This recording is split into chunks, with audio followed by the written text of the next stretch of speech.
like to call to order the regular meeting of the city of the regular meeting of council of the city of Springdale for March 20, 2024.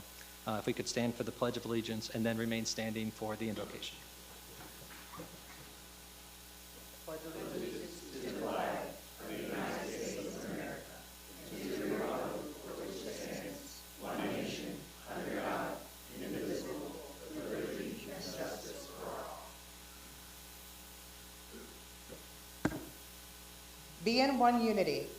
Give us a blessing so that our words and actions be one in unity, and that we be able to listen to each other in so doing.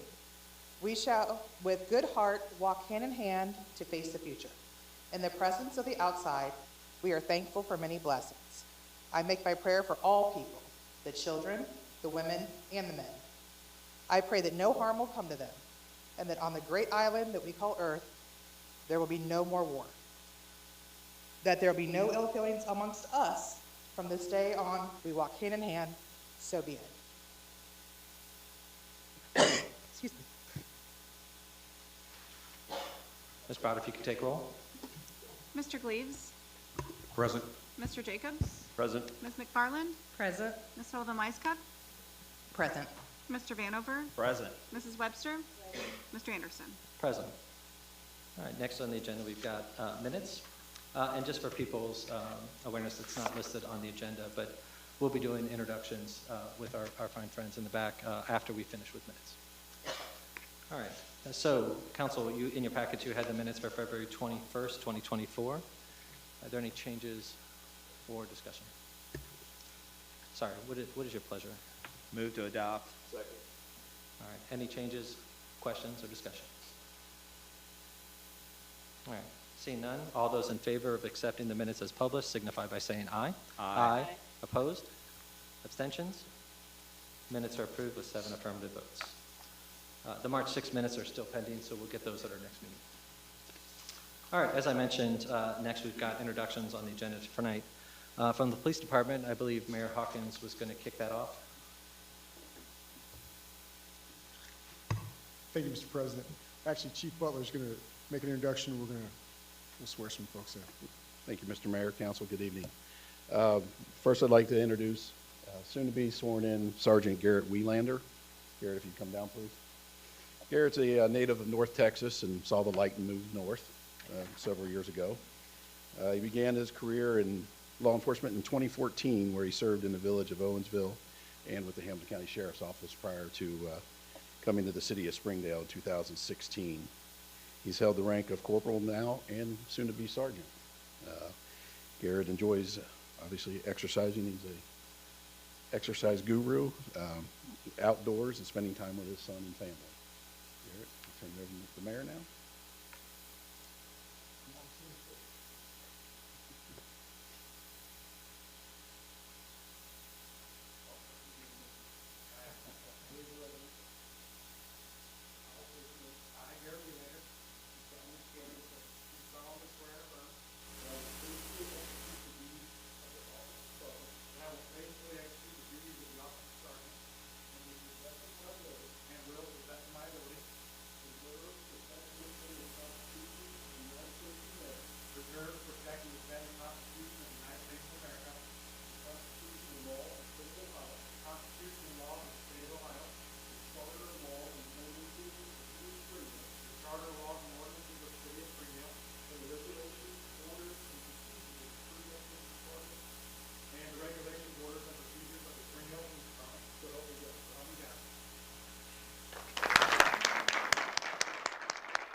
Next, we have Officer Curtis Bosch. Curtis? Curtis is a graduate of LaSalle High School, native of Cincinnati. Curtis comes from us from the Hamilton County Sheriff's Office, where he began his career in 2006. Come on down, Curtis. Don't be shy. Curtis, with the Sheriff's Office, served in the Corrections Division, 2 years in the Court Service Division, and then 2 years on patrol before coming to the city of Springdale. One of his hobbies still, he plays football for the Ohio Marauders, which is a National Public Safety League football, full contact. You gonna give that up? We'll see. He's a quarterback. They got some pretty big boys on the team. Curtis is married, enjoys spending time with his wife and his daughter.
Next, we'll have Officer Jason Davis. Jason is a 1994 graduate of Oak Hills High School. He started his career back in 2002 with the Sheriff's Office in the Corrections Division and served many years, 20 plus, on the Patrol Division before coming to the city of Springdale. Jason holds a associate's degree from Cincinnati State Technical College, right? C State. Also, his other hobby is, just like Curtis, he plays for the Ohio Marauders as a center and is the general manager for the league. You too, with football. No injuries, come on. Nope, all right. When the season over, Jason is a head coach for the Harrison Youth Football League. You got two linemen in the front row. The future Marauders. He and his wife own a business and a little thing for his oldest son. He just accepted the engineering school at the University of Cincinnati. Mr. Mayor?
Next is Officer Kellen Lyons.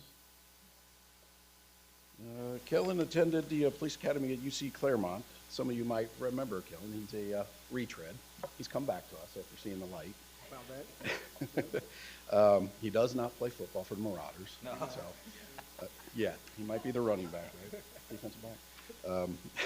Kellen left us in 2021, went to work for the city of Springdale in their building department before deciding his true passion of coming back and with the Springdale Police Department and the great citizens of Springdale. We welcomed him back here in December. He's a lifelong resident of Butler County, where he resides with his wife and daughter. Thank you. Turn it over to the mayor.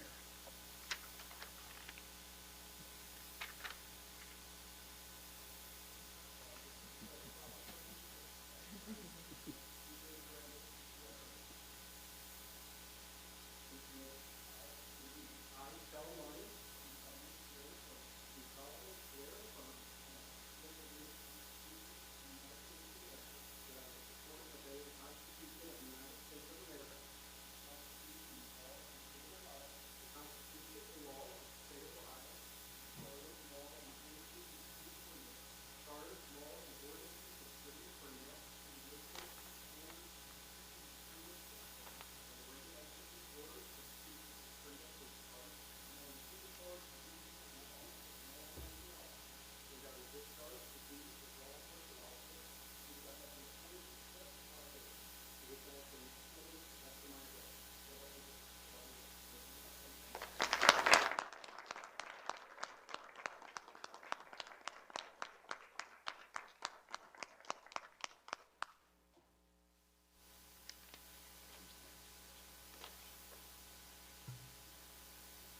that it for introductions?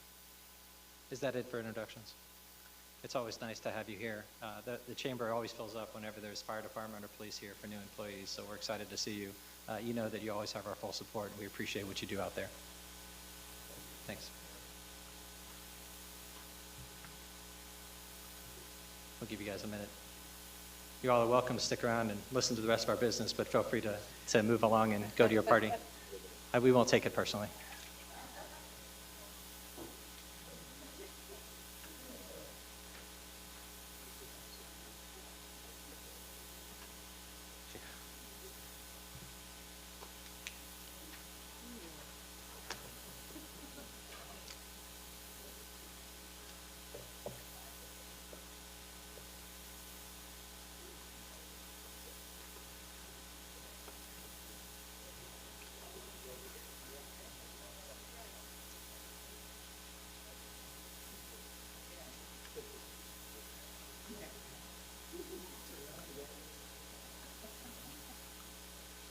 All right, no other takers?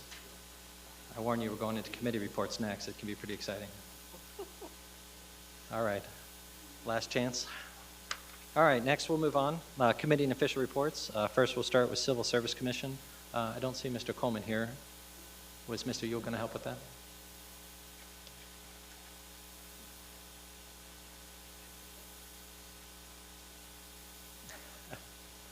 I caught you in time. Thank you. I was going to make sure that the door was unlocked. Yeah, Mr. Coleman had a conflict tonight and called me this afternoon and asked I would cover for him. Unfortunately, I left my notes back on my desk, so I don't have everything to refer to. But our Civil Service Commission did meet on March the 7th. All three members of the commission were present. We had several hiring announcements to go through.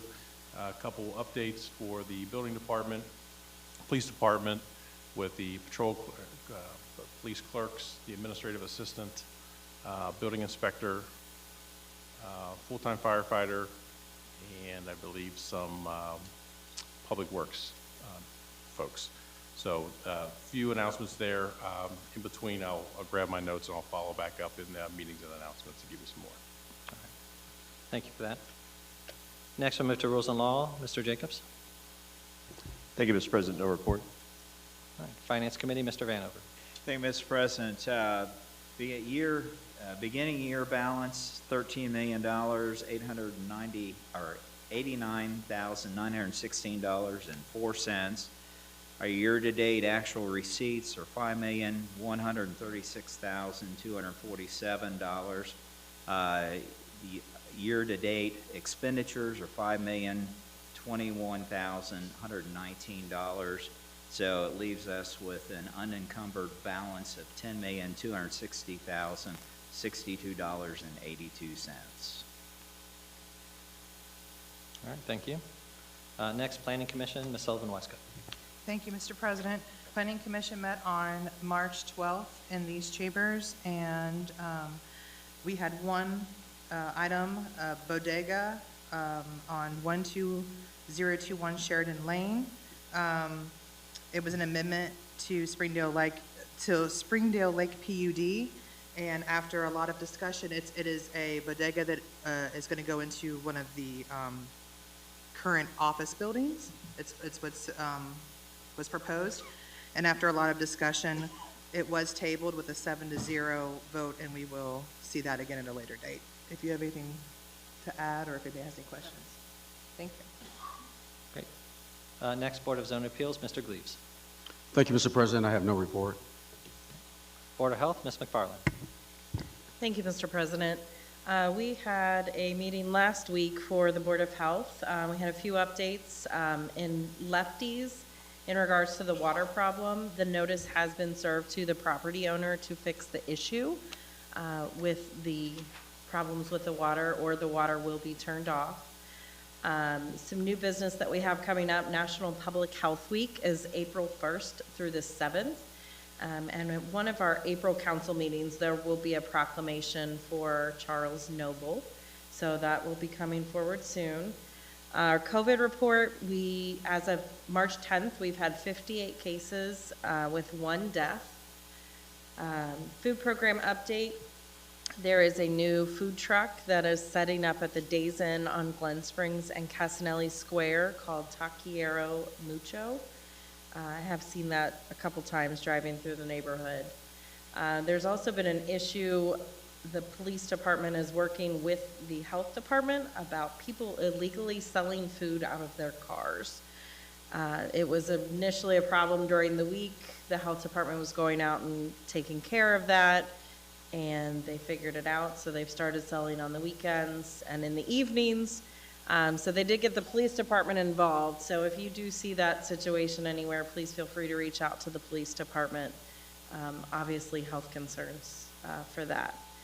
As far as our personnel update, we've had several interns coming and going over the next few months with changes with school schedules. Our new public health nurse, Brandis, is doing very well. And Brandis provided her nurse's report. We did receive from the fire department that there was naloxone use 3 times in February. And they did have 4 immunization clinics with 27 people and 121 vaccines given. There was also the monthly BP screening, blood pressure screening done at the rec center, and 45 people were screened for blood pressure. And then we also did discuss a little bit the measles outbreaks. There has been 2 cases in Montgomery County and 1 in Miami County, and simply the threat of a vaccine preventable disease. So obviously there's concerns with that. There haven't been any cases near us. And if you have any concerns or questions about those vaccines, please feel free to reach out to the health department. Thank you. Next, capital improvements, Ms. Sullivan-Weisskopf. Thank you, Mr. President. No report. All right, next, OKI, and this may come as a shock. There's actually no OKI report tonight. Next, Mayor's report. Mayor Hawkins. Thank you, Mr. President.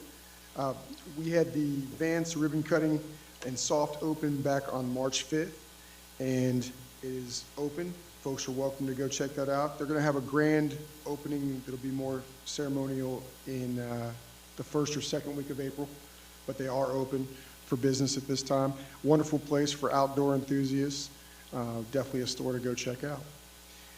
The city secured a $500,000, basically $500,000 worth of grants to enhance energy efficiency, as folks know on the dais. This is a program from Energy Efficiency Program for Ohio communities.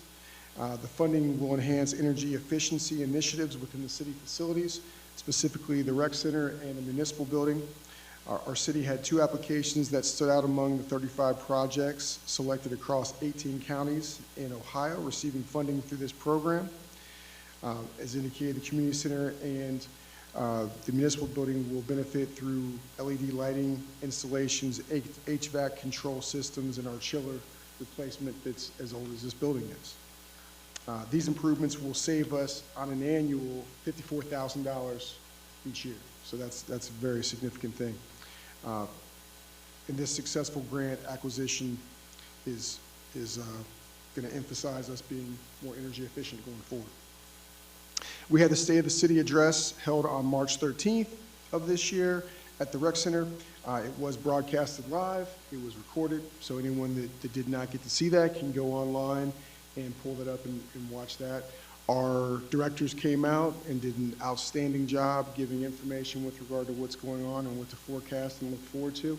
And then they also made themselves available to answer questions afterwards in an informal session, which I think was wonderful for residents as well. So as to be expected, as always, they did a wonderful job, and I thank them all for their efforts. And lastly, we have the newsletter is complete, and it will be going out. You'll see these arriving in your homes in the next few weeks or so, but it is complete and it's on the way out. So that concludes my report. Thank you, Mayor Hawkins. And I will say also that I was one of those people watching remotely for the State of the City, and it was wonderful. The presentations that were put together were very helpful. It was very informative, and it was very inviting to residents. I know I received feedback from residents as well, that they appreciated the openness and the content.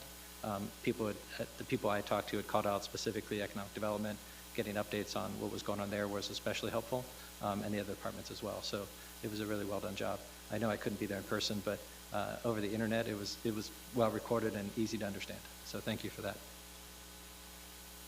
All right. Next, we have the administrator's report. Mr. Jones. Thank you, Mr. President. The J.C.'s Easter egg hunt is Saturday, March 30th, at 12 p.m., Ross Park, ages 10 and under.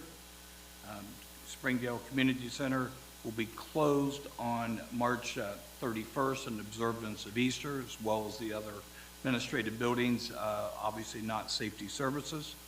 And then I want to remind you again that the Shred Day event, Saturday, April 6th, 9:30 to 12:30, Springdale Community Center parking lot. It's free citywide, but I need to remind you that you need to bring an ID and you need to be a resident to participate with this. And I'm going to refer it back to Brian. Thank you. Mr. Yule. Thank you, Mr. President, and I apologize, I didn't have my homework before. I now have my notes, so just to kind of add a little more information to my report from earlier, I'll continue on with the Civil Service Commission, provide a little more detail. The building inspector hiring process is completed. We have hired Daniel Blaylock, who was formerly with our building department, left for another job and has returned to us as a property maintenance inspector. It was his former title. He's now a building inspector 1 for us. Our firefighter paramedic hiring process is completed, and I'm happy to report that we are fully staffed. Our hiring process, you met Curtis Bosch this evening. He was another recent hire along with Jason Davis and then Kellen Lyons as well in the last couple months. And we have one position yet to fill, and we're currently still accepting applications and conducting interviews. The police hire a police clerk and our police department administrative assistant. We have 2 conditional job offers out there currently, and the candidates are going through the background investigation process. On this Friday, March 22nd at 10 a.m., Civil Service will be administering a promotional examination for the position of police sergeant. And our Public Works maintenance hiring process, we have 1 candidate in the background process, and we have 1 gentleman who started with us this past Monday. Thank you for that. All right. Next, the Law Director's report. Mr. Braun. Thank you, Mr. President. The only thing that council might be interested in is that my office is working diligently with city staff to move forward on the closing of the property that will complete the Wawa acquisition at Glen Springs Drive and Route 4. There's been lots of bumps in the road, I will tell you, primarily because of the unique property that it's being placed on and the conditions present. But I was given an update today, and it does seem that everything's moving forward. So other than that, I have nothing else to report. Thank you. Next, engineer's report. Mr. Riggs. Thank you. Yeah, so the Northland Boulevard project, we're still wrapping up right away. I believe there's only 2 property owners that we haven't closed on. I think 3 parcels, 2 property owners. But everything's on schedule to go to bid. ODOT's going to let that in May. The Springdale Community Center HVAC replacement project, I believe those larger rooftop units are 2. I think any day now they should arrive on site, so work will be beginning shortly on that.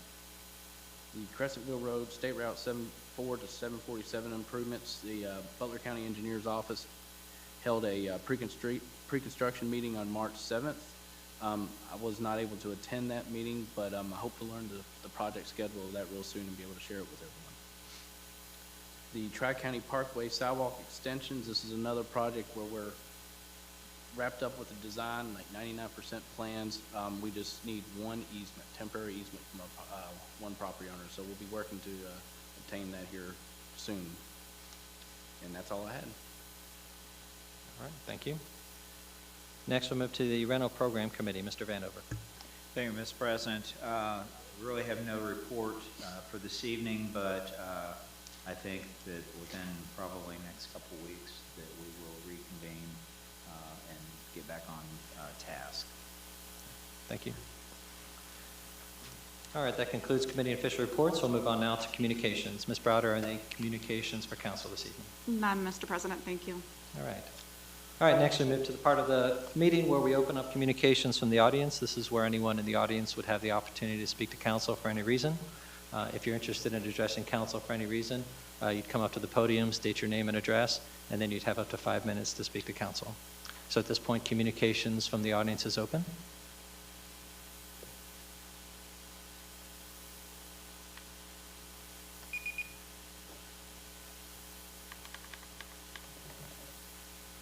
Kara Messer, 12182 Springdale Lake Drive. I feel like I'm getting better at this because it's my third time here, so I'm not as nervous. All right. Okay, this is the first official full day of spring, so happy spring, everybody. Thanks for being here. It was really neat to see the new police officers. That was very moving. I loved it. Again, in honor of Women's History Month, I would like to share a quote and encouragement from Caroline May, a 19th century English American poet, editor, and literary critic. March, when days are getting long, let thy growing hours be strong to set right some wintry wrong. So just pause, take a moment to reflect upon those wise words. I love poetry, by the way. All right. I thought the State of the City address was incredible. Thank you so much for everybody who was there. Just echoing what has already been said. It was very informative. And I even sat next to some newer residents of Springdale. I think it was very helpful for them. I think they felt welcome. I think they were encouraged by the diversity of our community. So applause to everyone who participated in that and contributed to that excellent event. And then I have a question. Would council be willing to explain a little bit more about how the Metro Now expansion will benefit Springdale residents? Thank you.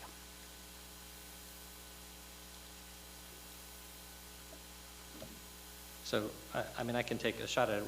We obviously don't have a Metro representative here, but I can tell you that I'd recently, they've been participating at OKI that I'm a part of and have presented several times about the Metro Now program. And in fact, at not this past meeting, but the one before, I had an opportunity to speak to OKI about the Metro Now program a little bit based on feedback that residents had shared with me over the months that had been a pilot program. Springdale was one of the first zones to go live with the program, and the candid feedback was something they'd asked for.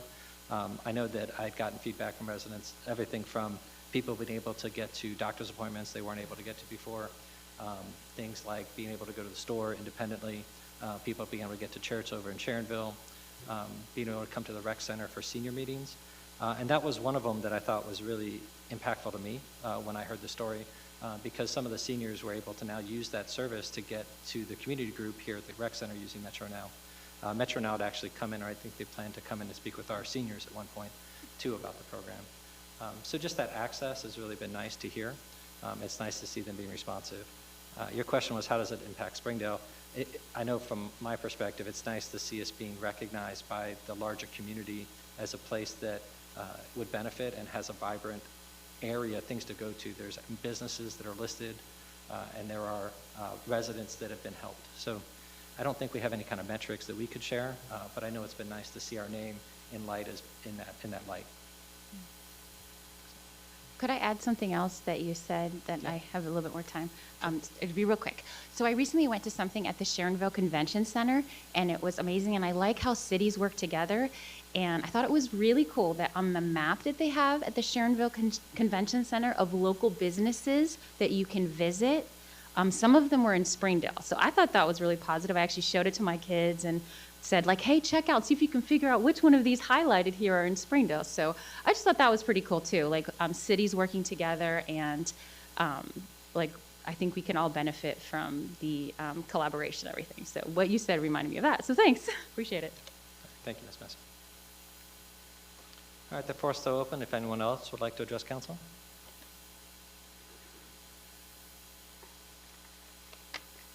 If you could let us know your name and address and sign in Certainly. either before or after. My name is Jim Miller. This is my wife Cindy. We live at 535 Ray Norrish. We're here to ask for a relaxation of the rules for having chickens in Springdale. To make things easy, I put together a website. It's springcoop.com. It's just COOP.com, one word. And I list there the various regulations for nearby communities, villages, cities, Dayton, Cincinnati, all of the ones that do accommodate a reasonable number of chickens for people who would choose to have those as pets or for food. On that site, there's a one-paragraph description from the city of Montgomery that's very short and to the point, very reasonable. No more than 6 chickens in your backyard, no more than, say 10 or 15 feet from the property line. So it could be a good model for the city of Springdale. My wife is an amazing gardener, and she has been her whole life. And wherever she goes, things start growing. Is there a song like that? Whatever. And it's just wonderful at harvest time. So tomatoes taste like tomatoes, and strawberries just kind of jump all over your tongue. And it's a wonderful thing to use the miracle of seed and soil and sunshine and rain in your backyard. So along those same lines, we like farm fresh eggs, and we can get them periodically, but they're kind of hard to come by. That's at least where we travel most often. So we said, well, it sure would be nice if we could have chickens. And so we talked with our neighbors, which we have wonderful neighbors, and they were all very supportive. In fact, very encouraging from one of our neighbors, Alphonse. He's sort of Dr. Doolittle. He loves animals. And so I said, well, we don't want to be a nuisance to anybody. So we said very specifically, if it bothers you for any reason, just let us know, and we'll move the chickens. And we have a nephew and his wife who live in outside of Batavia. We could move them there if we had to. We obviously don't want to, but we do have that option. But we thought, well, let's just go ahead and do it. It certainly would be no worse than a dog. And our chickens haven't barked yet, but they will cluck a little bit. And what Alphonse, our neighbor, said, he'd rather listen to clucking chickens than 275 traffic. That's fair. But they're really quite quiet. And in any event, we were visited by the city about a week and a half ago, and realized we were violating the ordinance. And we certainly said, well, we are willing to comply. And he said, well, there is a council meeting, and you're not the only residents who are interested in this, so you may want to just go ahead and plead your case to see if there could be some relaxation in the rules, so it would be more along the lines of Montgomery or Wyoming or Glendale or Cincinnati and Dayton. The last thing about the chickens, and we didn't really realize this until we had them for a while, they really are like pets. We have 7 grandchildren, and they're kind of like another set of grandchildren. They all have their own personality, and they really are a very interesting bird. And because of this, we've actually talked more with our neighbors. There's a little bit more community than we had previously because of the chickens, because of the shared interest in that. The chickens are also very friendly in terms of sustainability, permaculture. So I'll take over. Okay. Sorry. So the main reasons that we have the chickens is for the permaculture, for the sustainability, the eggs, so that the chickens can help work the garden, and the garden then feeds the chickens. Thank you. All right. Thank you, and I know we'll have, if you could sign in too, so we make sure we have a record, I think there should be paper there. Do you need a pen? And I will share with you, I know tonight we have an item on our agenda for later in the meeting where council will have an opportunity to talk about determining if council wants to form a committee or take some action. There's not an expectation that there'll be action taken tonight with that agenda item. It's simply saying whether or not there's interest to do that. So just be aware that it's on the agenda tonight to talking about that. So just be aware of that, and if you stick around, you'll hear some of that discussion. But thank you for your comment and feedback. There's some people that would like to share some thoughts with you. Mr. Gleaves. Thank you, Mr. President. Thank you, Mr. and Mrs. Miller, for coming out. These are my neighbors, and I got a chance to take a tour of the chicken coop. I call it the chicken condominium. If I was a chicken, I would want to live in that coop. So, but you've done a great job. Thank you so much for the website, putting that together. I forwarded that to, I believe, everybody here. Very well put together. And as said, we're going to have a discussion about it, and this will help us, the information that you sent. We appreciate it. Thanks for coming out. All right, and Mr. Vanover. Thank you, Mr. President. Council, we need to tread lightly because we have a pending case before BCA.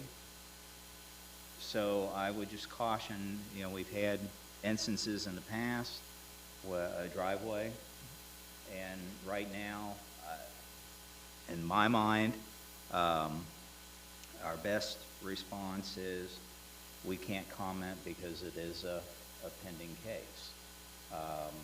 If this had been heard in a court of law, very, very likely a judge could have ruled and issued a no gag order or a gag order.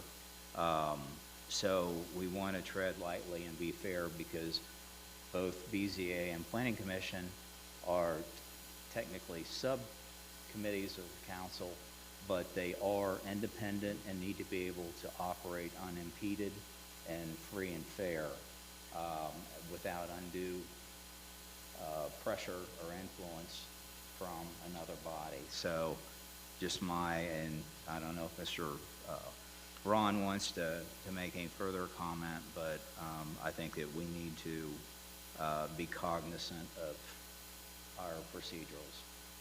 All right, thank you, Mr. Vanover. And for what it's worth, there's some notes for that when we get to the item on the agenda for council to discuss. What we're discussing right now is just feedback for the communications. It is a good caution, though, that we can say now and say again later. Obviously, there is, as Mr. Vanover mentioned, there is a variance. Now, it's not the Millers that are here tonight, and I don't believe anyone has spoken tonight about any of the specifics of the cases. But we can get into the details of what the discussion is permitted and not. I know Mr. Braun and I spoke prior to the meeting as well. So we'll make sure we'll cover that before we open up discussions when we get to that item on our agenda. But in terms of responding back to the residents who came in to share their information, is there anyone else that would like to comment?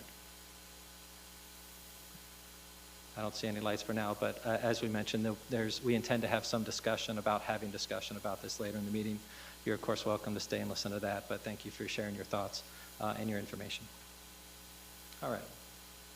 Floor is still open for communications from the audience, if anyone else would like to address council for any reason.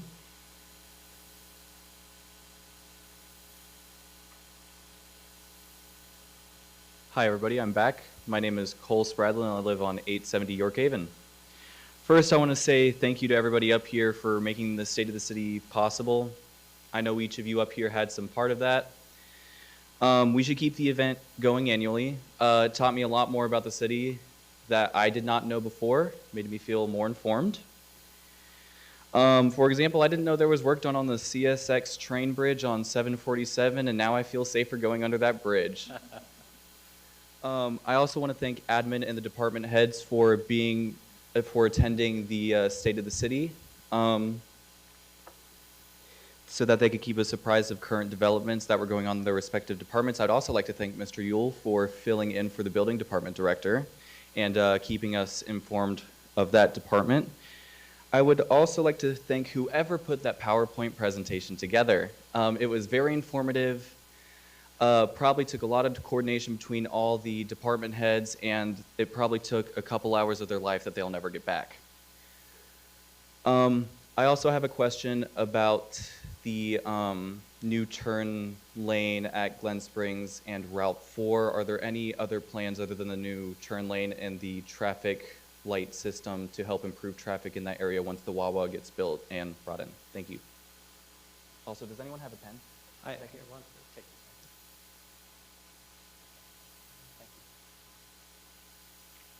All right, there was a question about the intersection for Wawa. I know there's a study done. Mayor Hawkins, did you want to respond to that, or Mr. Riggs? Okay, both the lights came on, but Mayor Hawkins was first. I didn't know if he was trying to get in front of them, or, all right. Mr. Riggs, if you have some information.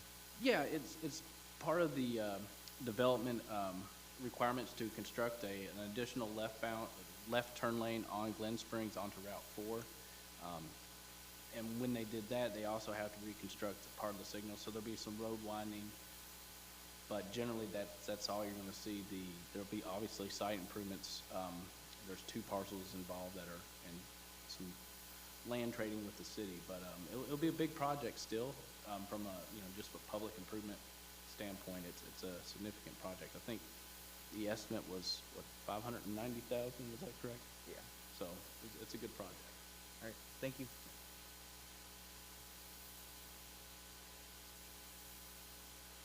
All right, the floor is still open for communications from the audience. If anyone else would like to address council for any reason. Second call. Third and final call. All right, I'm closing communications from the audience. Next, we'll move on to ordinances and resolutions. First up, we have ordinance 13, 2024. Mr. Jacobs, I hope you have your water with you tonight, because there's quite a few longer ones. When you're ready. When you're ready. Ordinance number 13, 2024, an ordinance authorizing the execution of a grant agreement with the State of Ohio Department of Development for participation in the Infrastructure Investment and Jobs Act State Energy Program, Energy Efficiency Program for Ohio communities. Whereas the City of Springdale, the city, desires to increase energy efficiency initiatives within municipal facilities, and whereas the U.S. Department of Energy has allocated nearly $13.3 million in Infrastructure Investment and Jobs Act State Energy Program funds to Ohio for energy-related programs, with $8 million earmarked for Energy Efficiency Program for Ohio Communities, EEPOC initiatives, and whereas the Ohio Department of Development is authorized to administer the Energy Efficiency Program for Ohio Communities, and whereas the city applied for grant funding through EEPOC for lighting and control upgrades at the community center to include LED lighting installations, direct digital control systems, and utility monitoring, and whereas the Ohio Department of Development has awarded grant funding not to exceed $250,000 to the city for energy efficiency initiatives at the community center.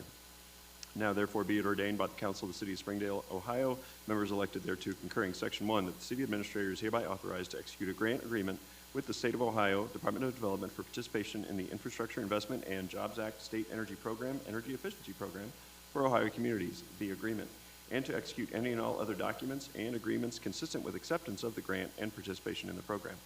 A copy of the agreement is attached as Exhibit A and incorporated herein by reference. Section 2, council hereby finds and determines that all formal actions relative to the passage of this legislation were taken in an open meeting of this council, and that all deliberations of this council and of its committees, if any, which resulted in formal action, were taken in meetings open to the public in full compliance with applicable legal requirements, including Section 121.22 of the Ohio Revised Code. Section 3, this ordinance shall take effect on the earliest date allowed by law.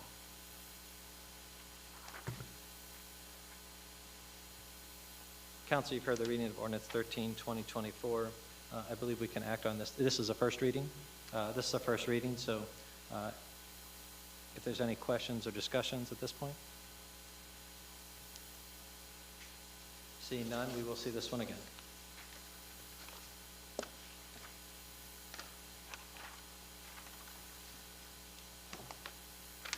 All right, next we have ordinance 14, 2024. Mr. Jacobs, when you're ready. Ordinance 14, 2024, an ordinance authorizing the execution of a grant agreement with the State of Ohio Department of Development for participation in the Infrastructure Investment and Jobs Act State Energy Program, Energy Efficiency Program for Ohio Communities. Whereas the City of Springdale, the city desires to increase energy efficiency initiatives within municipal facilities, and whereas the U.S. Department of Energy has allocated nearly $13.3 million in Infrastructure Investment and Jobs Act state energy program funds to Ohio for energy-related programs, with $8 million earmarked for Energy Efficiency Program for Ohio Communities, EEPOC initiatives. And whereas the Ohio Department of Development is authorized to administer the Energy Efficiency Program for Ohio Communities, and whereas the city applied for grant funding through the EEPOC for lighting and control upgrades at the municipal building to include LED lighting installations, direct digital control systems, chiller replacement, and utility monitoring. And whereas the Ohio Department of Development has awarded grant funding not to exceed $250,000 to the city for energy efficiency initiatives at the municipal building. Now therefore be it ordained by the Council of the City of Springdale, Ohio, members elected thereto concurring. Section 1, that the city administrator is hereby authorized to execute a grant agreement with the State of Ohio Department of Development for participation in the Infrastructure Investment and Jobs Act State Energy Program Energy Efficiency Program for Ohio Communities, the agreement, and to execute any and all the other documents and agreements consistent with acceptance of the grant and participation in the program. A copy of the agreement is attached as Exhibit A and incorporated herein by reference. Section 2, council hereby finds and determines that all formal actions relative to the passage of this legislation were taken in an open meeting of this council, and that all deliberations of this council and of its committees, if any, which resulted in formal action, were taken in meetings open to the public in full compliance with applicable legal requirements, including Section 121.22 of the Ohio Revised Code. Section 3, this ordinance shall take effect on the earliest date allowed by law. Council, this was another first reading for ordinance 14-2024. Is there any questions or discussion at this point? All right, seeing none, we will see that again at our next meeting. Next, we have ordinance 15-2024. Mr. Jacobs, when you're ready. Ordinance number 15-2024, an ordinance declaring certain city property as surplus property and authorizing the sale, disposal, or transfer of surplus property. Whereas council has determined that certain property of the city is no longer needed for the city for municipal purposes or useful as such, absolutely or temporarily. Now therefore be it ordained by the Council of the City of Springdale, Ohio, members elected thereto concurring. Section 1, consistent with Article 8, Section C3 of the Charter of the City, as permitted by Ohio Revised Code Section 721.15, the items listed on the attached Exhibit A owned by the city are hereby declared to be surplus property no longer needed for municipal purposes or useful as such, absolutely or temporarily, and that such property may be sold by internet auction or otherwise, transferred or disposed of by the city. Section 2, that the city administrator is hereby authorized to dispose of said property in the manner specified herein. Section 3, council hereby finds and determines that all formal actions relative to the passage of this legislation were taken in an open meeting of this council, and that all deliberations of this council and of its committees, if any, which resulted in formal action, were taken in meetings open to the public in full compliance with applicable legal requirements, including Section 121.22 of the Ohio Revised Code. Section 4, this ordinance shall take effect on the earliest date allowed by law. Council, you've heard the first reading of ordinance 15-2024. Are there any questions about this tonight? Ms. McFarland.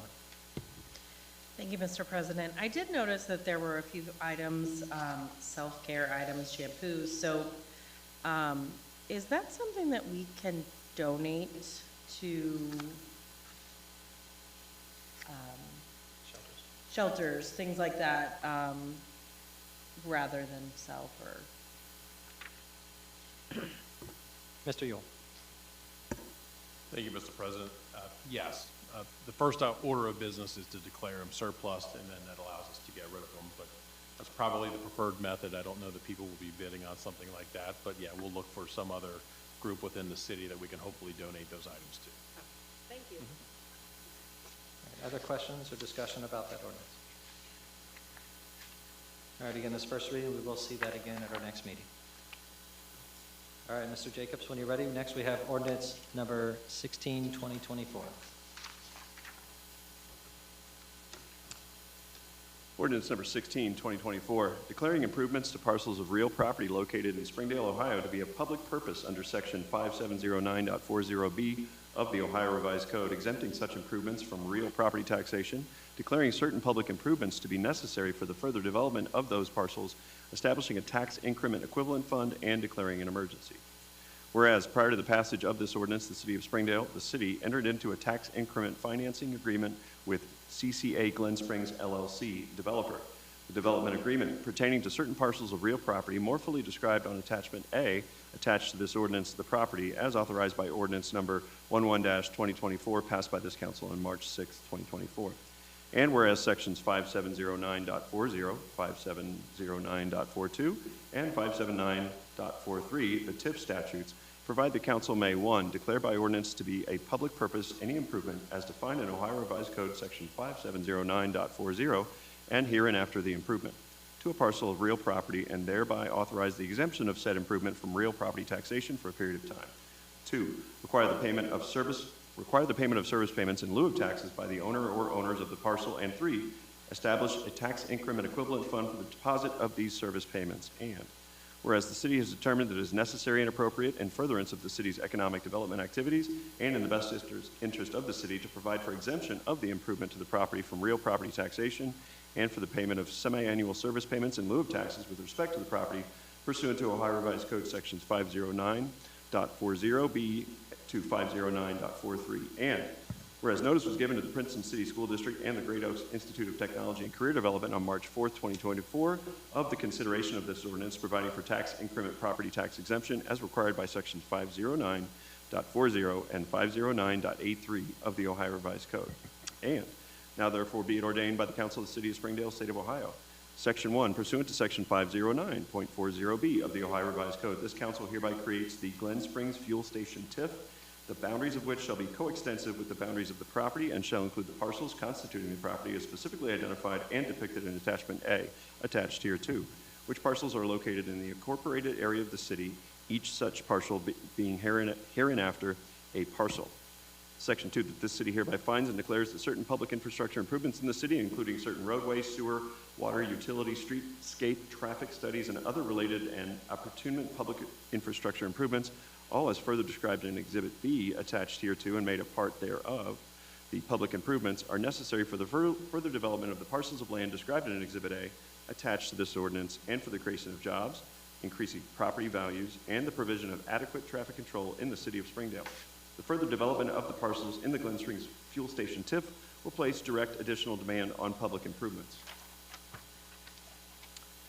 Section 3, that pursuant to section 5709.40B of the Ohio Revised Code, improvements to the parcels in the Glen Springs Fuel Station TIF occurring after the date of this ordinance are hereby declared to be a public purpose and are exempt from real property taxation commencing for each parcel with the first tax year that begins after the effective date of this ordinance, and in which an improvement resulting from the construction of a structure on that parcel first appears on the tax duplicate of real and public utility property and ends on the earlier of 1, 10 years after such date, or 2, the date on which the city can no longer require service payments to be paid on the improvements, all in accordance with the requirement of the TIF statutes, or 3, the date on which the public improvements are paid in full from the tax increment equivalent fund as defined in section 5 hereof, but in no case shall the improvements be exempted from taxation for more than 10 years.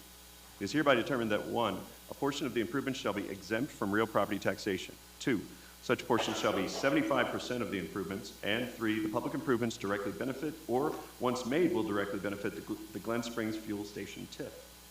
Section 4, that pursuant to section 509.42 of the Ohio Revised Code, the owner or the owners of the parcels shall be required to make semi-annual service payments in lieu of taxes, the service payments, to the Hamilton County Treasurer on or before the final dates for payment of real property taxes.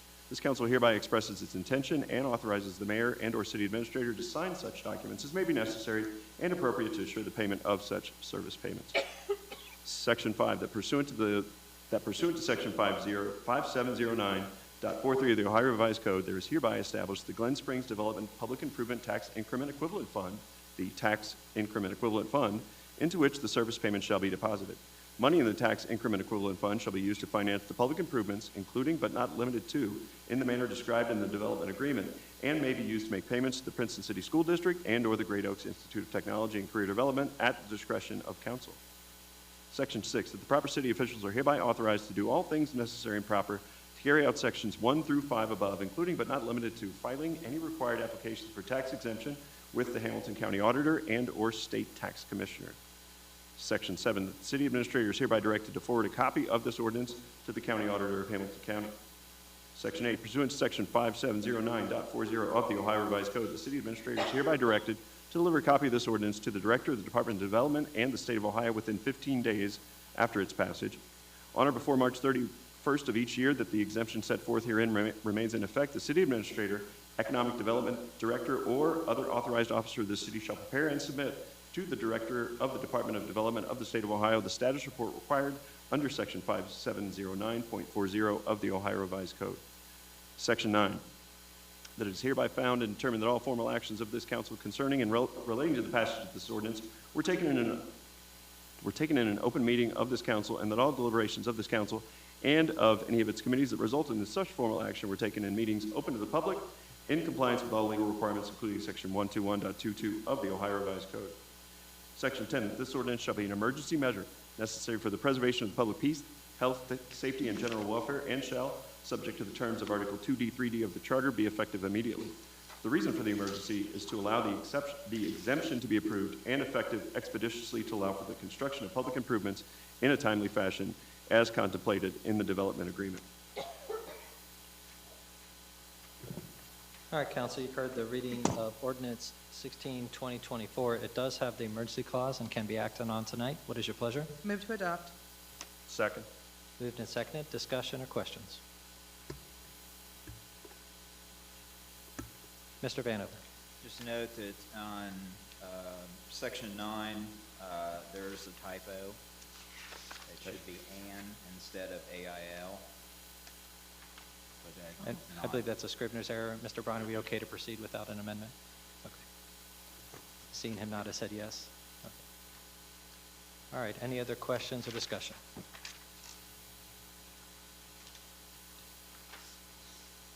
All right, with that, Ms. Browder, if you could poll council. Ms. Sutherland Weisskopf? Aye. Mr. Jacobs? Aye. Mr. Gleaves? Aye. Ms. McFarland? Aye. Mr. Vanover? Aye. Mrs. Webster? Mr. Anderson? Aye. Ordinance 16-2024 passes with 7 affirmative votes. All right. That finishes our ordinances and resolutions. Next, old business. Is there any old business to bring before council? Is this old business, Mr. Gleaves? Mr. Gleaves. Thank you, Mr. President. Our last meeting, we were talking about litter, and I'd like to piggyback on that. I did a little investigating of my own and looked at some things that other places had done to minimize litter and possibly get rid of it. We talked about a couple people that have picked up litter in Sharon Road, Ray Norris, my neighbor who's here tonight. And I think that we need to really get a hold on this by trying our best to let people know that we care about litter. Things like signs in key areas. We have neighborhood watch signs. They're there for a reason, as a deterrent. I'd like to see something like that possibly come forward. Hold our businesses accountable. I reached out to Mr. Uhl and I showed him something that happened at Walgreens, and he took care of it right away, and I appreciate that. Public awareness. We have, the mayor mentioned about the new newsletter that's going out. We could possibly put something in the newsletter just to remind people, keep Springdale beautiful, pay attention to people who are littering, don't litter yourself, clean up behind yourself, things of that nature. We've reached out to Princeton, Springdale Elementary. Maybe the kids might want to get involved with some type of slogan, official slogan for Springdale about keeping this place litter-free. Handouts, which would be the newsletter. Just things like that. We need to make sure that we let people know that we want to keep this place looking as fine as it can be. So basically, that's all I wanted to say about that. So in response to that, I know in the past, so we can talk about it here, and we've had some discussion. I wonder if council might be interested in maybe assigning an action item to one of our standing committees. I could think that either Public Works Committee that manages matters pertaining to streets, highways, sewers, and sidewalks could be appropriate.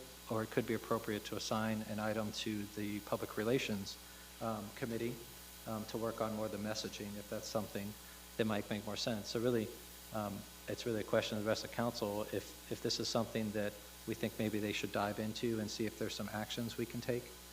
I don't know if anyone thinks about if we want to do that. I want to get us past just talking about it here and get some action items.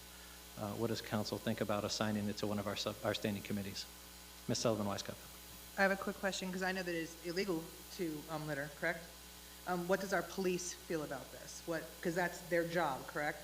Is policing trash and things like that. So has anybody reached out to the police to see if they have any ideas on any of this or what we should be doing? Because I don't want us to do something that we pay someone else to do that's already their job. Mr. Jones. Slightly different response than what I think the president was referring to. So, yeah, we talked to our property maintenance, we talked to our police. They're well aware of what the concerns are. In fact, our public works director himself went out and went through neighborhoods. He came back and gave us his feedback, and then also property maintenance followed up and so forth. In general, this is the third city I've worked in. Signs do not work, and generally speaking, cities are not always or overly encouraging in putting up more signs. People know what the law is. They know they cannot litter. The idea of reminders, the ideas of encouragement, the ideas of being positive about keeping your city clean and stuff. In fact, we just put some, along the bike trail, we just put a couple trash cans out there. The mayor had brought it up, and Public Works addressed that. That's the kind of thing we like to do, as opposed to trying to fix it with signs, because next thing you know, you have signs everywhere. And Brian Yule uses the term that if too many signs up, as the police will say, it creates almost a white noise. People quit noticing. Everything just starts to blend in. So they're very well aware of it. We see it as an enforcement, Ms. Sullivan-Weiscup, we see it as an enforcement issue. Please call us. Let the police know. If you ever see or can help us with that, we would love to know more about it. And also, property maintenance will respond immediately when we get a referral on something like that. So, yeah, so we had 3 different departments do some follow-up from the last meeting and taking a look at some things like that. So that more indicates if council, I mean, reminding everyone, council's role is more policy and legislation. There's certainly a public relations side of it where we can help explain some of the ordinances. So it might fit better there. Mayor Hawkins. Thank you, Mr. President. Just piggybacking on what Mr. Jones was saying, I want Council Mr. Glee specifically to know, after the meeting, less than 24 hours went by, and administration was talking with Parks and our Public Works as well as Police Department with regard to the specific areas that got talked about by residents and as well as council members. So folks were on it immediately thereafter.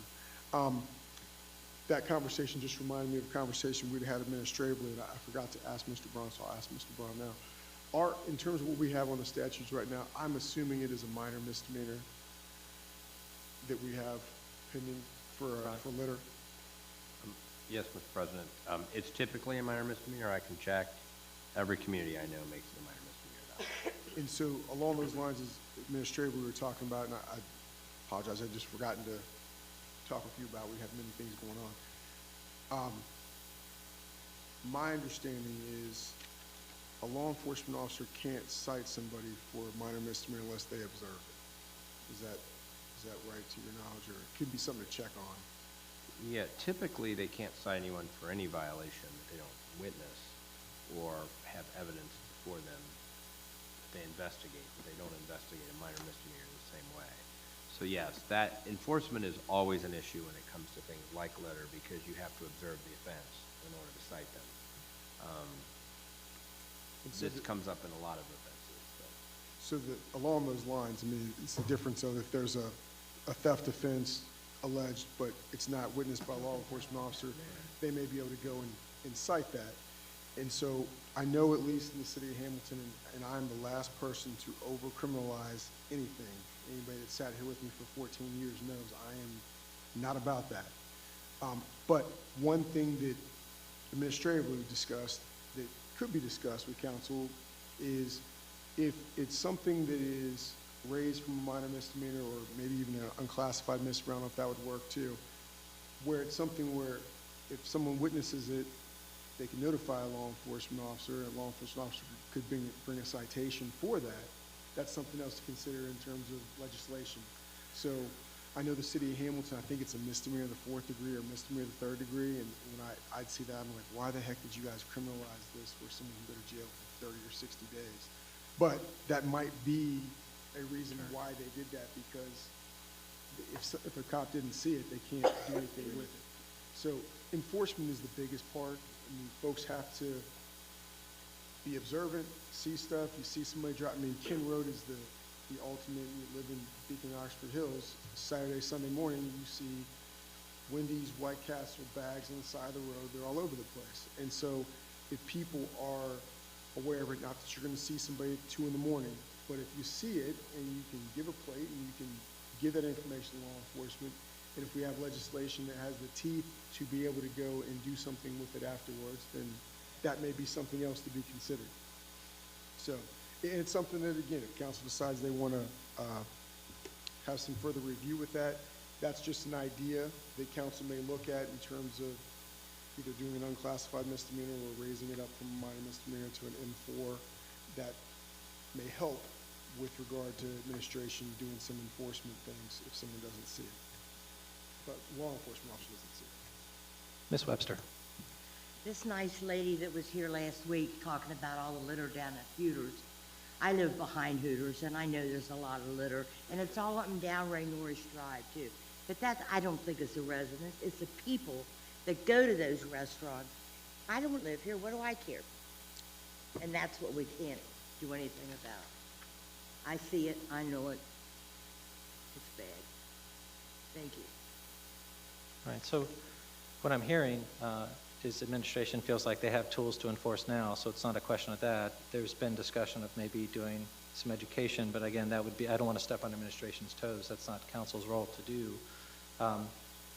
What I would suggest is if maybe we put this on our agenda for the next meeting, give people a chance to think about if they want to send a review raising or changing the law around litter, as Mayor Hawkins mentioned, unless there's not interest in that, and we know that. The idea of criminalizing more of this might give them additional tools, but I wouldn't want to do that without some consideration. And that's the kind of thing that we'd send to one of our committees to look at and make sure they understand all the impacts of that and have the discussion with like the chief of police or some community members to get a feel for it. So I would propose that we kick that idea down the road to our next meeting, put it on agenda as old business, and then just be prepared to talk about it if we want to send that for review to change the penalties. How does that sound? Any concern with that?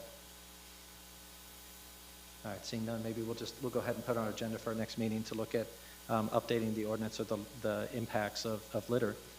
So just be prepared to talk about that at our next meeting. All right? Sounds good. All right, we're still in old business. Any other old business? All right, next, new business. We have one item already on the agenda for new business. It's zone change discussion for residential chicken keeping. And as Mr. Vanover, Councilmember Vandover mentioned earlier, the intent of having this on the agenda tonight is not to discuss the specifics of any specific case that's before in front of the city now. Rather, just as I mentioned before with the litter, this is to see if there's interest in taking up the item. It's not required that any member share their views in any way in detail tonight. Just what we're looking for is if it's something that should be investigating, which could mean increasing or loosening related regulations. Right? So what we're not looking for tonight is a discussion about any cases. We're certainly not putting anyone on the spot to talk about what their views are on it. But why this got added to the agenda was that there was a number of discussions that have been happening in the community, as you heard tonight. This is something that's come up several times over the years, and it's certainly become more prevalent in communities around us. A number of our residents are unclear as to what our zoning code is around it, and they feel like everyone's doing it, so I feel like it needs to be discussed. So the reason it was put on the agenda tonight was to see what council's views are if we should investigate updating that section of our zoning code, which is very limited and hasn't been touched in probably 10 years. All right, so with that, I'll open it up for a discussion, and please keep in mind that there is, we do, as Mr. Vanover and Mr. Braun has mentioned previously, there is open actions under our current zoning code. There are people that are reviewing for variances or requesting variances for that section of code that currently have chickens. So just be mindful of that. I will tell you, in speaking with Mr. Braun ahead of time before we put this on the agenda, it was reviewed to know that we would be talking about this tonight, and you are not under any restriction as an elected official to share your views. But I'm asking you to be cautious for the appearance of influencing a proceeding that's going on. So just be aware of that, but just know that you do have the ability to speak on this and whatever you see fit. And before I turn it over, I'll ask Mr. Braun if there's any other cautions that he might want to give us before I open it up for discussion about should we send this to a committee to discuss. Mr. Braun. The only thing I would just remind everyone is obviously we have administration that's currently enforcing the rules that are on the books. So, and if you're not familiar with what those rules are, I might encourage people to look those up sometime after the meeting. But I think the limited issue, as you're phrasing it, is do you want to study the issue or have a committee to do that is fine to discuss. But obviously, I would not want to put those members of council that serve on committees that will have to be reviewing these matters in an awkward position. And so I think one of the reasons to restrain talking about your position on it is it's unfair to them, so because they can't talk about it or shouldn't. So that's all I would add. Right, and to that point, we don't, so just limit discussion. Just know that you're free to discuss it if you see fit, but just know you might be putting other members in a tough spot who might want to respond but wouldn't be able to tonight. Everyone, if we do create a committee or look at this, there will be opportunity to share all those views and get feedback from the community, get feedback from administration, get feedback from planning, follow the normal process for a zoning change. All of those groups can be involved through the process. Changing zoning code is not a we just do it type thing. There's a lot of touch points inside of our code that would need to be looked at. That's why we typically would form a committee and involve those parties. So just so everyone's familiar with that. So with all of those warnings, it is something that I think we should talking about. Ms. McFarland. Thank you, Mr. President. Excuse me. I personally have had several residents reach out regarding if this is something that can be discussed or reviewed. It has been several years since it has been a discussion, and a lot of things have changed, a lot of reasons for people wanting them. So I definitely agree that is something that we should talk about.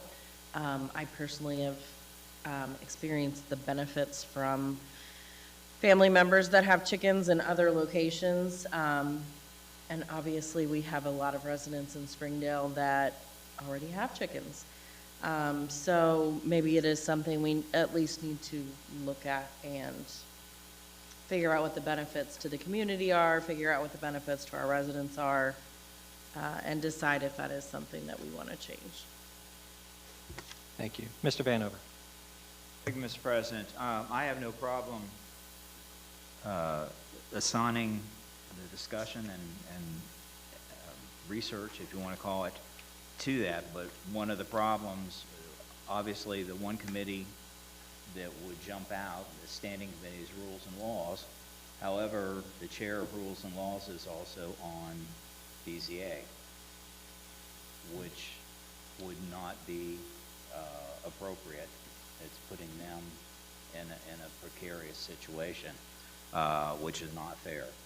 So, you know, the other option then would be to form a, for lack of a better term, chicken committee and do that. But, you know, due to the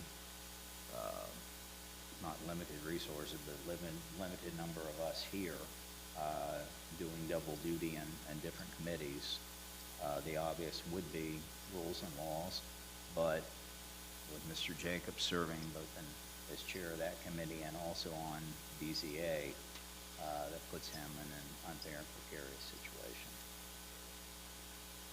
All right, thank you for sharing that. I will, especially for some of our newer council members, just to let you know, inside of our charter, there are several standing committees that you're aware of and people are members. The Rules and Law Committee is defined in the charter as what should be assigned to them are matters pertaining to enforcement of council rules of procedure. That's it.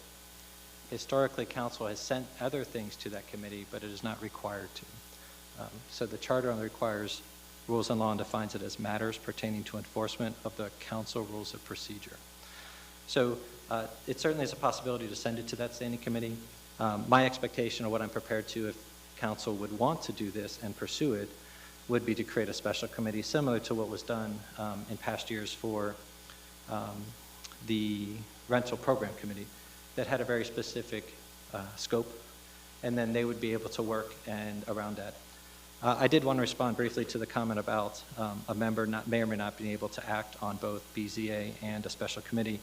I'm not sure that I share that concern. It's certainly something that you're entitled to. Just because somebody's on BZA, and I was on BZA prior to taking over the role as president, I served on special committees too that made laws that also affected how they were being enforced, and there wasn't a concern when I was appointed to that committee. I don't see it as them being any different. So I understand that that's a concern you have. I don't share that concern. Ms. Webster.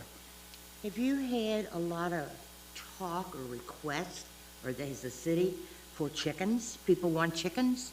What's a lot to you? Are you asking me? Yes. So this is something that's come up several times personally with me, both when I ran for council for my last election.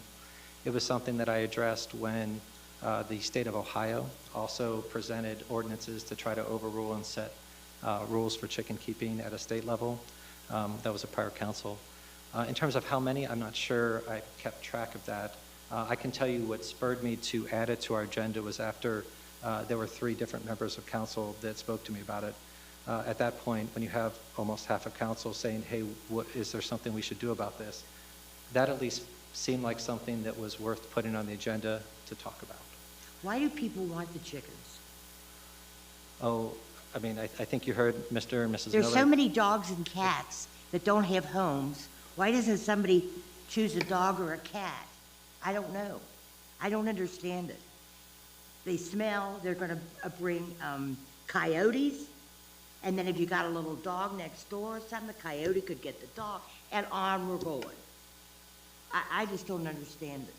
I don't understand the questioning. I don't understand the logic, the reasoning. I understand zero. And if I've repeated something you said, I'm sorry, but when you talk all the way down there, Mr. President, and I can't hear you. So just to be clear, I appreciate your comments. What we're talking about tonight is whether or not we should form a committee to look at the specifics. That committee would be charged with either increasing or loosening the restrictions. What's become clear from residents is that there's a desire to look at it. The current code that counts, that addresses, in our code it's called husbandry of fowl, rabbits, or bees. And it's section 152.252 of the residential zoning code. It's about 40 words long. And it basically bans keeping of any of these animals unless you have a lot that's at least 3 acres. And to my knowledge, there's no lots in Springdale that do that. So they're effectively banned. And that was done maybe 10 plus years ago. So the question before council, the reason we're talking about it is, should we look at updating that code? Not necessarily making it a Wild West, but can it be updated in a way that's respectful to residents and all of their views? It is a change. Anytime we change zoning code, it impacts a lot of people in a lot of ways, and we don't take that lightly, which is why why we're discussing it here, to talk about talking about it, which sounds funny, is because in order to change zoning code, if council's initiating that change, there's work that has to be done to investigate it, determine what they want, what the desire is. That committee then has to come back to council and share its views, which may include drafting of potential ordinances or changes. At that point, council, the typical process is that council would then send that to planning committee for review and get their opinion, which is another group of appointed residents and experts that can talk about what the impact would be on all the work they do with all the other zoning and businesses and regulations around land use. Once they get that back, then council would have the ability to act. So it's not a yes, no in a week, council come back and say, chickens are great. This isn't going to change overnight, and that's what I want to make sure people understand. Administration is tasked with managing the laws as they are today, and that doesn't change just because council is deciding to look at it. Now, administration certainly has options on what they can do in the meanwhile, but if council wanted to create this and build this board to look at it, that's how it starts. So this is just us doing our job. In fact, the charter charges us to look at this as the environment changes. The charter says council shall look at land use. So the question isn't chickens good or bad tonight. The question is council comfortable with the 50-some words that result chickens based on how urban farming has changed over the years? I mean, the city of Cincinnati has enabled this. Glendale has it. Nobody wants to live in the city of Cincinnati either. Well, so let's keep the discussion on point for tonight, which is there general belief that council wants to investigate the issue? But where will it stop? You got chickens, and then because I read in this letter that, eggs are expensive. What are we going to do? Milk is expensive. We're going to allow cows? I mean, this got to stop somewhere. We live in a city. We don't live on a farm. We don't live in a township. We live in a city, and we have rules and regulations. And we should abide by those for the majority of the people in the city. Thank you. All right. So council is tasked with creating those rules and laws, and the question is it the desire of council to investigate changing this one? So are there other questions or discussion about this item?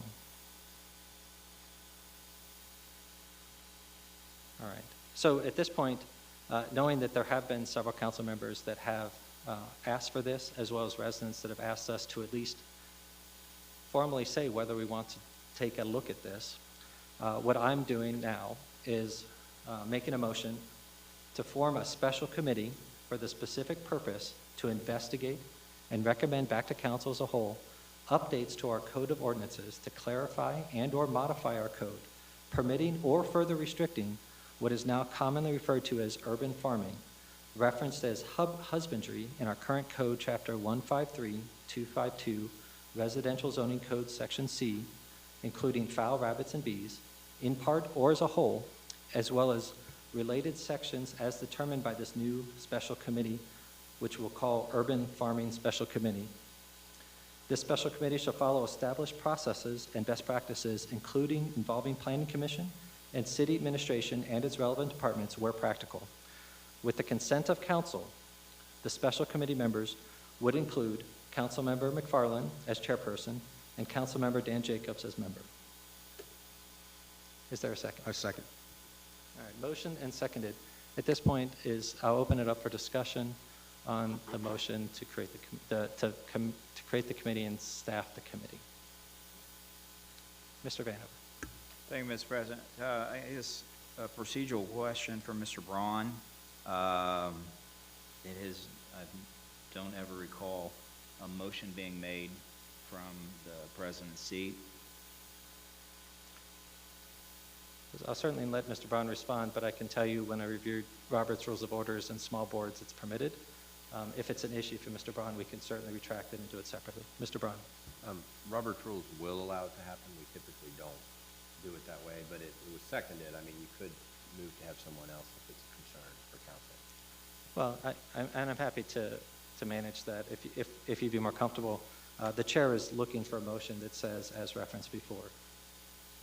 So at that point, if anyone would want to make the motion as I described, we would do that and then second. So the chair is looking for a motion that says as stated previously. And if you confirm with that, you would say so moved. So be it. Is there a second? Second. Moved and seconded. Any discussion or questions? Any discussion or questions about forming the committee as described? And the reason, for council's benefit, the reason it's being done that way, the president of council has the ability to form committees independently. So the committee exists. The charter requires the consent of council to staff the committee. So the reason that was a long motion was to help the committee when they start to know what their scope of work was. One of the things that we struggled with a little bit in the first meeting for the Rental Program Committee, we spent a lot of time describing what our scope was. And it turned out to be a very effective committee, and has been, because we were able to focus on two very specific areas, and we created very specific ordinances, such as the nuisance ordinance, which has helped the city. So the reason I made that motion that sounds long is to help the committee when it forms. It's certainly that committee's ability inside of that scope to do whatever work it feels necessary to achieve that goal. But the charter does require consent of council to staff the committee, which was included. So other discussion or questions? Ms. Sullivan-Weiskamp. Thank you, Mr. President. I just want to remind everybody again, because I know that some people said they couldn't hear everything. Even if there is a committee, they don't decide if we have chickens or not.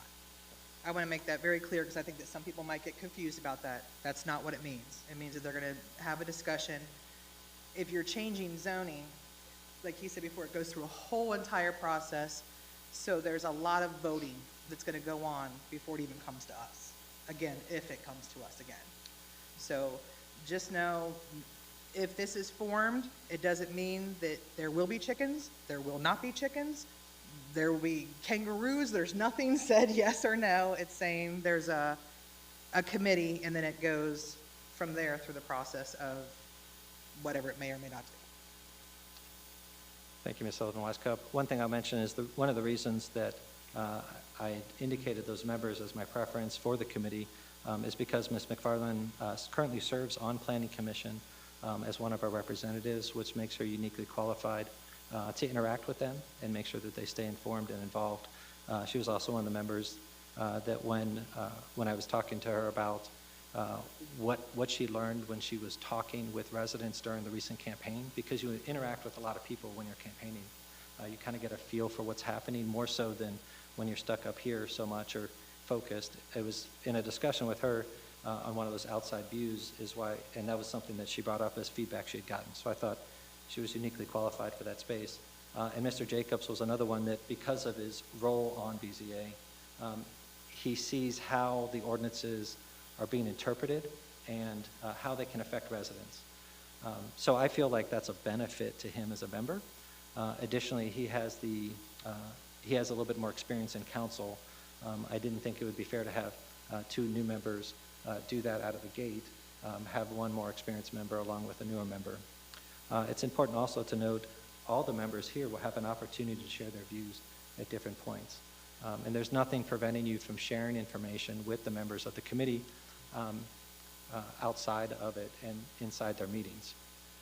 The other thing that I would share is, if we do form the committee after we take the vote, that to Mr. Vanover's point and administration's point, and also comments from the law director, that the committee should be aware of when there's currently actions happening inside of VZA and not create a situation where they put themselves at risk.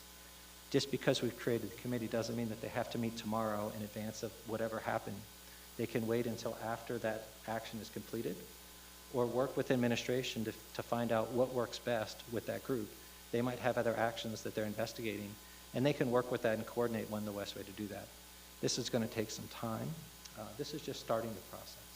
So I just wanted to share those thoughts. This wasn't just a, hey, let's do it. This has been something that's been in discussions for some time. All right. Ms. Webster. Will you turn your mic on, please? If this were to come to pass where they allowed chickens, what about if you live in an HOA? What happens then? So that's a good question. HOAs do, or commercial developments do have the ability to limit those, even if the city were to allow those. An HOA restriction is recorded on the property, so that would supersede any regulation. Okay, thank you very much. Right, and HOAs can be more restrictive, not less. That's correct. That's correct. And that's a good point, Ms. Webster. There's certainly opportunity for certain divisions, if there were to be a change, that they could address that as their neighborhood. Right now, the zoning code affects everybody. So the question is does it benefit the majority of the community to make a change? It doesn't mean that we're saying everybody has to have a chicken or bees or whatever it might be. And we'll be doing this in such a way that there's plenty of notice and communication, both to get feedback from the residents, and if they want to form HOAs, they'll have that opportunity. Could you turn your mic on before you talk? For homeowners association in the city. I counted, I think I only got 4. I think that's right.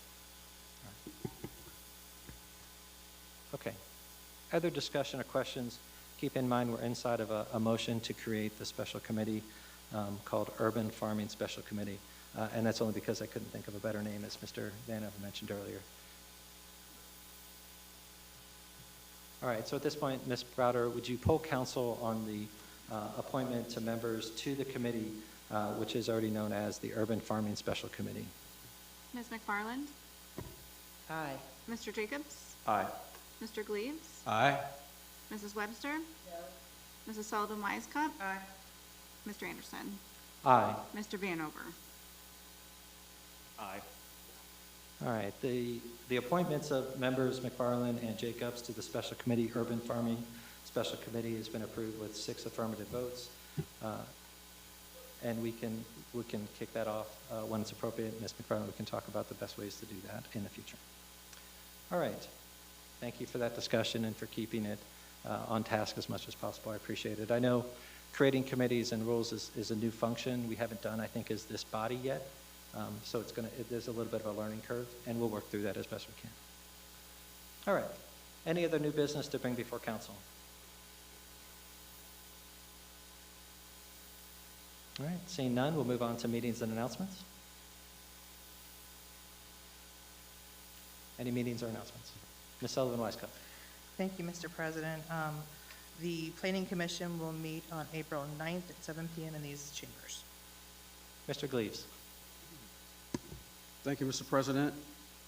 The next BZA meeting is scheduled for March 26th at 7 p.m. There will be a training session at 5 p.m. before the meeting. That's all I have. Any other meetings and announcements? All right, next we'll move on to communications from the audience. This is a second opportunity for anyone from the audience to speak to council for any reason. It's the same as before. You have up to 5 minutes. When you get to the dais, if you could sign in, state your name and address, and then let us know what you think. My name is Doyle Webster, 12142 Peak Drive. I'd like to talk about 2 topics. First off, the litter on Ray Norris Drive. When I had 2 good legs, I did a lot of walking on that street. As a matter of fact, I did a lot of cleanup of the rubbish. And there's no doubt in my mind that is coming.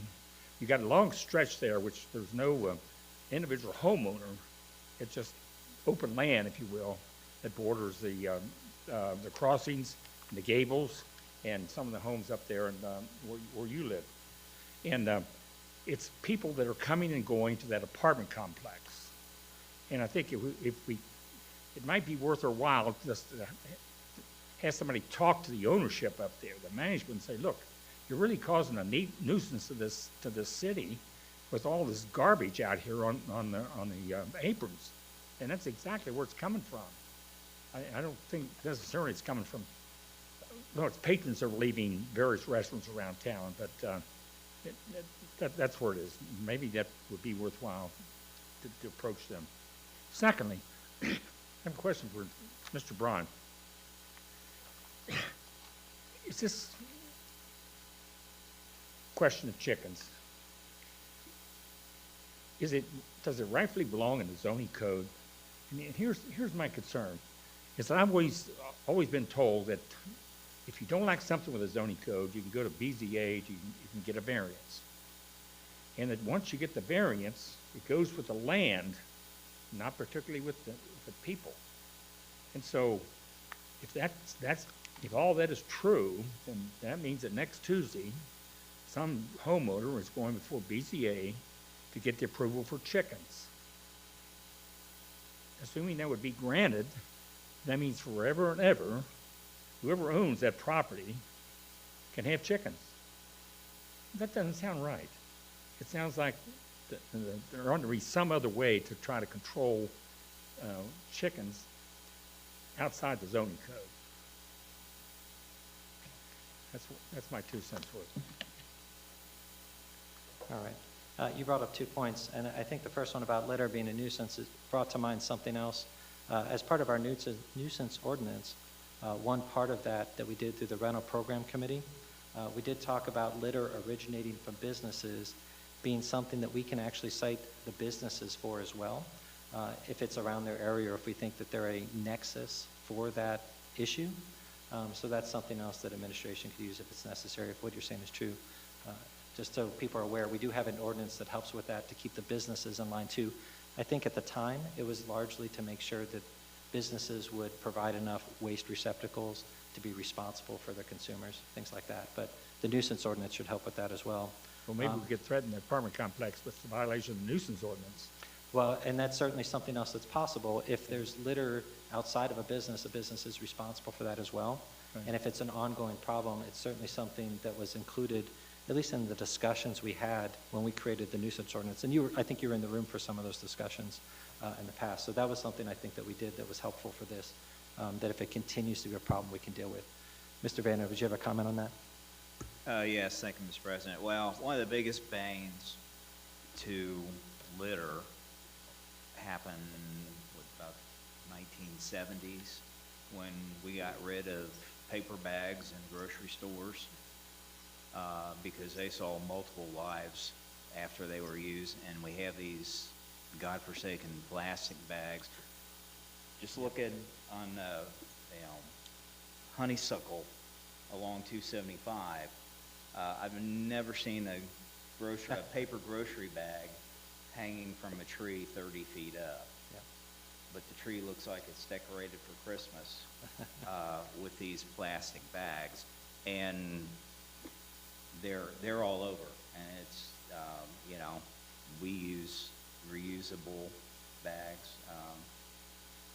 and it just hopefully the tide will turn. But that was probably that and recycling the bottles.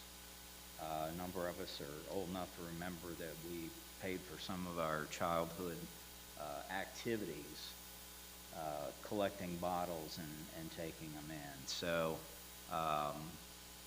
sometimes saving a tree doesn't save a tree. Thank you.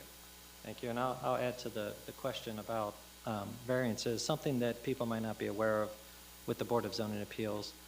If you come to the Board of Zoning Appeals and ask for an exception to the rules, like, for example, chickens, one of the things that we learned along the way, certainly was hammered home while I was the chair of that committee, was there must be some special circumstance that the board determines is relevant to that location in order to get that variance, which is why it gets typically tied to the property, because the special circumstances wouldn't change necessarily, even if the ordinances do. Mayor Hawkins. Thank you, Mr. President. And along those lines that we're talking about, Board of Zoning Appeals and processes and what have you, yeah, their job is to look at the law, the application, the Duncan factors to see if there's a unique circumstance for that piece of property, whether it's the topography, whether it's the shape, it's unusual, what have you. And then process-wise, I too was on Board of Zoning Appeals. What would happen is one of two things. If a resident's variance was denied, I would oftentimes tell them, hey, if this is something that is about really a change of law, it's not really about you having a special circumstance because it's been denied, then you need to talk to City Council about a change of law. Board of Zoning Appeals should not be making law. City Council makes law. So the other part of that we've dealt with before is we dealt with this with garages in a number of places. If BZA continues to grant variances over and over and over again for the same thing, then they're essentially making law, at which point City Council needs to revisit whatever that issue is and look at changing that situation. So, process-wise, it's important that residents understand what that looks like and what that process looks like, and that everybody who's on BZA understands what their their job and role is. I know this will be, I think it's their first meeting. They'll have training with regard to that, but that process-wise is kind of what we're looking at. Thank you. And thank you, Mayor Hawkins. I agree. I don't know if you saw my head shaking so much it almost fell off. We always said that if we couldn't change the law, especially for grant a variance when I was on BZA, the answer was always, if this is something you're concerned about and you have other residents concerned about, coming to council is exactly the right thing to do, which is what we're seeing tonight. So I appreciate that. I know it feels a little different sometimes, but that's what we're doing here, and that's why we're here. Mr. Braun, did you have something to add? I'm not sure. No, I just was going to add that perhaps one of the charges for the new committee is to decide whether it is a zoning question or should be a freestanding ordinance. When you search our code, there are other provisions outside of zoning that address fowl, such as noise. It also talks about animals running free, which again isn't land usage. So I think maybe one of the challenges for the members of the new committee is to look at the issue of whether zoning is the appropriate route. Thank you, Mr. Braun, and that's certainly why when you go back and review the scope of the committee that was provided, it was to include not just that section that references in zoning, but also any related changes that were needed, as Mr. Braun mentioned. And I'm sure he'll be involved in several of the committee meetings along the way to help us with that from a legal standpoint, since I don't believe anyone up here on council is actually an attorney anymore. We lost our only attorney to the mayor's office at the last election. All right. The floor is still open for communications from the audience. Please be sure to sign in after and state your name and address. Yeah, my name is Therese Richardson, and 12194 Springdale Lake Drive. First, I'd like to, thank the council for taking seriously the issue of litter. I know in the hierarchy it might not rank high up, but I think it's one of those things left unchecked could lead to other things. So thank you for that, and looking into mitigative measures. So one thing I would like to get a question, or maybe ask a question, or bring to your attention. So if you've driven up or down 275 here lately, you've noticed the proliferation of these calorie pear trees, the white trees. Okay, and as you may or may not know, it's an invasive species. I know Ohio has recently issued a ban on the purchase of new ones, or the sale of new ones. I was wondering if the city has in place any type of mitigative measure or plan to deal with what we have now, because looking at the number, they're going to continue to grow and spread. So that's just a question. And it's a good question. I'm not sure if administration is prepared to answer that tonight. I know in the past in the council chambers, we've had presentations from our Public Works Department that talked about our tree program, which is something that anytime developments come into the city of Springdale, one of the things they do as part of site development, if they tear down trees, they pay into this tree program that we use then to plant, like along the easements and other areas. There was a period of time where the city was actively replacing some of those Bradford pear trees when they became invasive. I know the city stopped planting them several years ago, even prior to them being banned in Ohio. I know Mr. Agricola from Public Works came in and gave a presentation about different types of trees we should consider to be our preferred tree, and I think the Zacovia tree was one of them that he had recommended at that time for Route 4, which is a very tall, it's better for trucking along that route, there's less trim needs, it's a very tall branch. I happen to like those trees because I have two of them in my front yard and I think they're beautiful. Although some people feel they might be a little scraggly, I think they're go-getters. Mr. Vanner, did you have a comment on that? Thank you, Mr. President. Well, part of the problem with those pear trees was when they were rolled out, we were told they were sterile. Yeah. And Mother Nature, to quote the commercial, it's not nice to fool Mother Nature. She will do what she's going to do. And the proliferation is primarily from wildlife. And you're right, and the best thing you can do is if you've got them popping up, we've got them popping up in the yard, in the backyard, and on beyond the fence, is take them out. Matter of fact, this morning on, I think, Channel 12, they recommended cutting them and then treating the stump so that it wouldn't regenerate, the suckers and stuff. But yeah, they are a nuisance. Used to, this time of the year, if you saw a white tree, it was usually a dogwood. You don't see that now. So yeah, I completely agree, but unfortunately, Mother Nature had a different idea on things, and unfortunately, it's not the first time that something like that has happened. Okay, thank you. Thank you. Communications still open. If anyone else would like to address council for any reason. Second call. Third and final call. Closing communications from the audience. Next, we'll turn to Mr. Jacobs for a recap of legislative items and legislation under development in whichever order you feel is most appropriate. Thank you, Mr. President. As you review your internal memorandum, item 1 was addressed by ordinance number 16, 2024, an ordinance declaring improvements to parcels of real property located in Springdale, Ohio to be a public purpose under section 5709.40B of the Ohio Revised Code, exempting such improvements from real property taxation, declaring certain public improvements to be necessary for the further development of those parcels, establishing a tax increment equivalent fund, and declaring an emergency, and that passed with a 7-0 vote. Items still in development. Item 2 was addressed by 2 separate ordinances, ordinance number 13, 2024, and ordinance 14, 2024. There was a first reading for each, 2 separate ordinances authorizing the execution of grant agreements with the State of Ohio Department of Development for participation in the Infrastructure Investment and Jobs Act, State Energy Efficiency Program for Ohio Communities. And item 3 was addressed with ordinance number 15, 2024, an ordinance declaring certain city property as surplus property and authorizing the sale, disposal, or transfer of surplus property. That also had its first reading. All other issues are forthcoming unless administration has anything. Oh, I apologize. Also, a committee was formed, and I don't have the official title of said committee. Urban Farming Special Committee. The Urban Farming Special Committee was created, and that was with a 6-1 vote. Administration, do you have anything? Mr. Yule. Thank you, Mr. President. I do have one item of interest. For our 2 council meetings in April, we will have public hearings at both of these meetings for the Community Development Block Grant, where we'll hear community feedback on how they would like us to apply for some of these grant funds that are available. These grants specifically are administered by the Community Development Department of Hamilton County, and they will make funds available for eligible local governments for housing, economic development, public facilities, public infrastructure, and planning activities with the principal purpose of benefiting low to moderate income persons.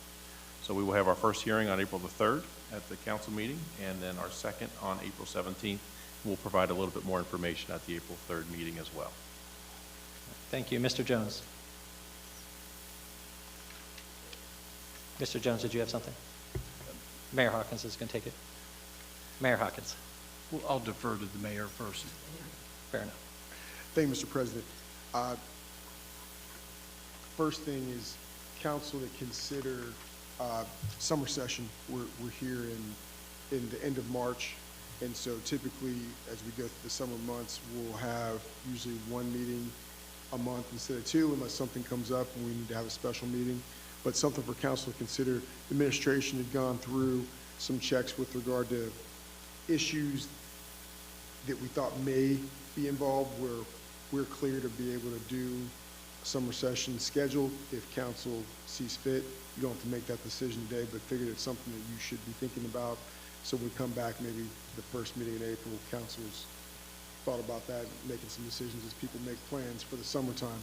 The other thing is, I know you got an email from Ms. Browder. I think I sent everybody an email as well. If we don't have Kathy McNear here to remind us each month, each meeting, make sure you take care of your ethics things if you have not already. I know I did mine. It's done. I used to joke with Ms. Emerson always in terms of who had not taken care of theirs yet, but make sure you take care of that. I think it impacts everybody because it starts even in December of 2023. So just make sure you get that taken care of. Thank you. Mr. Jones. Thank you, Mr. President. And just one more piece to that.